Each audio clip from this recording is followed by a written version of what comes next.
And join alongside Mark Denis as well as Craig Button. So the Moncton Wildcats picked the perfect time to pick up their very first win at this 105th Memorial Cup. And you have to look to Mathis Rousseau for the victory here. I know he didn't score any goals, but boy, has he been outstanding all tournament long. He came into this game leading the tournament in save percentage, and on Wednesday, Mark, he was up to his old tricks again. He was outstanding, especially early on. With a 6-2 final, you wouldn't think of him as a likely hero in this game, but he was. This game could have been over by the time the first period ended, but it wasn't, because Mathis Rousseau was tremendous in his puck tracking. He made some big saves, he controlled rebounds, he caught pucks, he managed the game. He tracked the puck so well on its way to the net from the point shots and through traffic.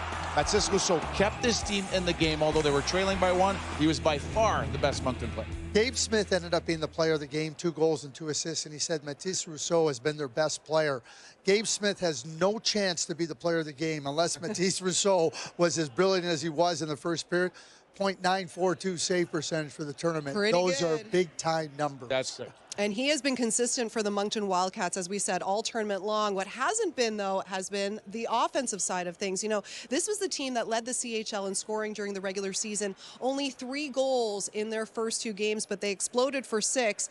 And again, this is a very good sign moving forward, because we know their tournament's not over just yet. Yeah, that first period was just such a display of dominance by the Rimouski Oceanic. And you're thinking, like, how was Moncton going to get back in this game? Well, you talked about it at the outset. It's not going to just be Desnoyers. It's not just going to be Picarchuk. I mean, Picarchuk ended up making a great play on the first goal to Sung, but they were going to need scoring from other places in their lineup, and that's exactly what they got. It was not just a focus on one line or a couple of players. They got it deep through their lineup. Mercier was really good. He was instrumental. Vidicek was really good. Without that, they're not playing on Friday. A recipe to success when you're playing champs versus champs. You need offense and contribution up and down the lineup, and that's what they got tonight. Yes, Etienne Morin was tremendous and got a goal in those 5 unanswered for Moncton, but the forwards joined in the party today as their offense had dried up earlier in the tournament. So now the matchup is all set for the semifinal on Friday.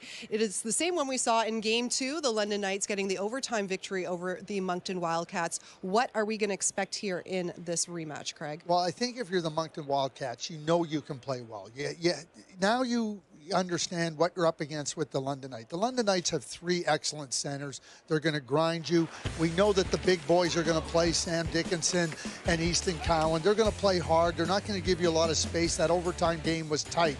And Moncton, now with that experience, I think that first period, finding a way to get out of it, Mark, helps them too to understand we better not start like that on Friday night, because London will probably take full advantage of it with a couple of days rest. Yeah, Moncton won't be happy with their start tonight. They weren't happy with their second and third period against London. If you want to make sure that Easton Cowan is not chirping at you by the end of the game, make sure they play in their own zone. I think Moncton needs to get out of their zone like we saw them do against Rimouski in the second and third period. Transitioning and getting out of their zone will go a long way. So maybe this is something Gardner McDougall is going to be telling his team in the lead up to that game on Friday. 1983, that's when this current format was adopted with the Memorial Cup. One team has started 0-2 and then gone on to win the Memorial Cup.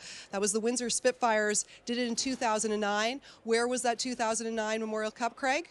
Rimouski. Correct. Where are we right now? Oh, we're in Rimouski. We haven't left. Okay, yet. We haven't left.